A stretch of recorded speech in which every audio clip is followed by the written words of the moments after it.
where's your position on fibre? And he said, the minute someone walks through the door, I take them off fibre. And I went, yes, thank you. Focusing on plants, and you have like one lecture just on, I think, fiber, and yet you've broken it down in some blogs as well, or some of your articles there. And I had a conversation. So I did my general surgery rotation in September, and talking to general surgeons, they're really big on fiber because they see a lot of bowel GI issues and find a lot of importance in it. And I'm trying to understand the importance of it. So kind of overview, I'm going to try and guess what your kind of take on it is, and then you can clarify. Okay. It seems like fiber doesn't have a nutritional value, but it may be beneficial in certain GI diseases, primarily soluble fiber, and other things like prevention of hemorrhoids and things, which is not a nice disease, but it's something that's so common in general surgery. So it's what came to mind. Does that seem kind of accurate? You should have stopped at it's got no nutrients in it, and then you would be 100% accurate. So a quick lesson on carbohydrates, see if I can remember it from a presentation I gave 3 years ago.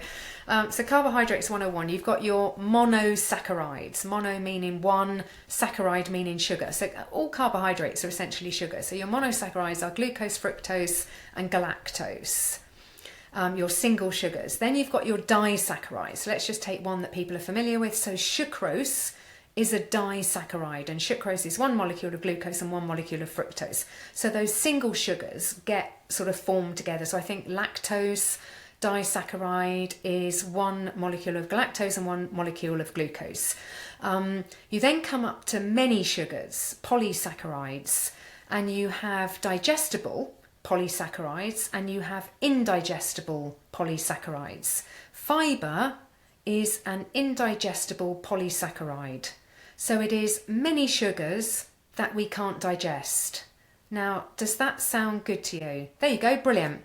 So yeah, lactose, I got that right. So lactose is glucose, galactose, maltose. We don't hear about maltose very much. 2 molecules of glucose. And then the next thing in that presentation would have the polysaccharides. There you go. So you've got the digestible ones, and the digestible form of many sugars in humans is how we store carbohydrate. We touched on this earlier. That's glycogen. And the plant storage form of many sugars is starch. Now, if you then move to the next slide, you've then got the indigestible polysaccharides. And the indigestible polysaccharides are either soluble, and soluble are things that you can see would swell in water. So, for example, if you took, what swells in water? Porridge oats. So you could take porridge oats and you pour water on them and then they swell. So that's soluble many sugars, soluble fibre. Insoluble fibre, if you put, for example, kidney beans in a bowl of water and didn't heat them in any way, nothing happens to them. They just stay as hard kidney beans. They don't sort of swell or do anything at all. So fibre is basically a waste product. The body cannot digest it. So my first question is then, in every other field of life, a waste product is not a good thing. Waste is bad, yeah? Waste is rubbish. Waste is discard. Waste is get rid of. How come in the human body suddenly waste is this magical thing that we should all be eating 30 grams of a day? How does that add up?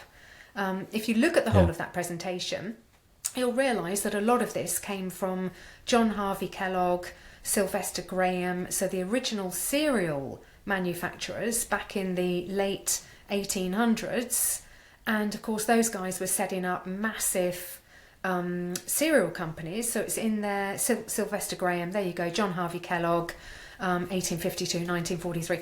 They wanted people to consume their cereal-based products, so they were the ones that started this whole fibre is good. And the reason they said fibre is good, they were both pretty religious guys, and they said that basically fibre would stop men masturbating.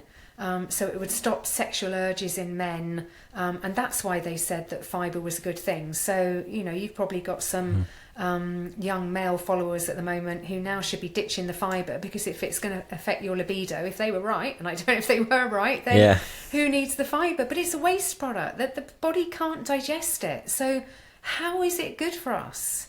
How is it doing anything other than abrasing the digestive tract as it goes down?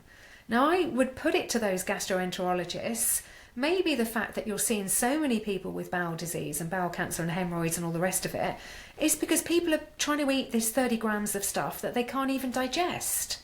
And then the body has got to get rid of it every day.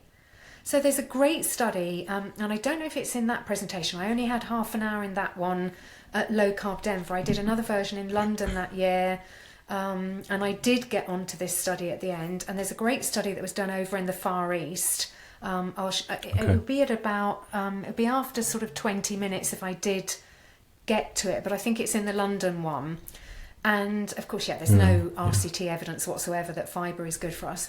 There was a study done over in the Far East where they took, I think it was 67 people with the most horrific bowel disease. So these poor people had the worst bowel symptoms that you can think of: diarrhea, constipation, bloating, abdominal pain, pain to the point that we're not talking discomfort, we're talking debilitating pain, can't go to work kind of pain.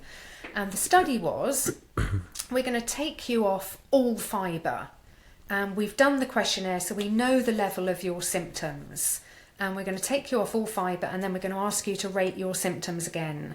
And every single issue disappeared. Every single gastrointestinal issue disappeared. So then the study was basically to then say to the participants, do you want to go back to fibre? And of course, most didn't. And I would suggest that those that did would be those that like food that contains fibre. So that would be people who like fruit, or people who they were just in a routine with their lifestyle and they would find it too difficult to change out of that. But I bet they would have gone back to the fibre, had the problem, and then finally come off it. So I was at Cambridge with a guy who went on to become one of the top gastroenterologists in the UK, and I met up with him at a reunion a few years ago. And I was just getting into all of this stuff. So I said, oh, go on, tell me, what do you do? Where's your position on fibre?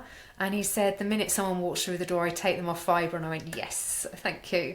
Really? Yeah, Wow. He got it. Okay. He got it. Cambridge graduate, and he got it. He'd seen too many people coming in. And he'd send them off to a dietitian in the early days. And the dietitian would say, oh, you need more fibre. It's like, actually, no, you need zero fibre. You need to go on pretty much a carnivore diet. Yeah. And if you if you have carbs, have non-fibrous carbs. So what my friend would say is, if let's say he's talking to a patient, an Asian patient, for whom rice is really important in the diet, and they've come over from Asia and they've met British dietitians who are telling them to have brown rice because it's got more fibre. My friend was saying, no, white rice. Go for your risotto rice. Go for your no whole grain rice, white rice, no fibre. Ditto, if you're going to have pasta isn't great for the bowel anyway. Wheat isn't great. No whole wheat pasta. White, if you're having bread, white bread. Take the fibre out of your diet.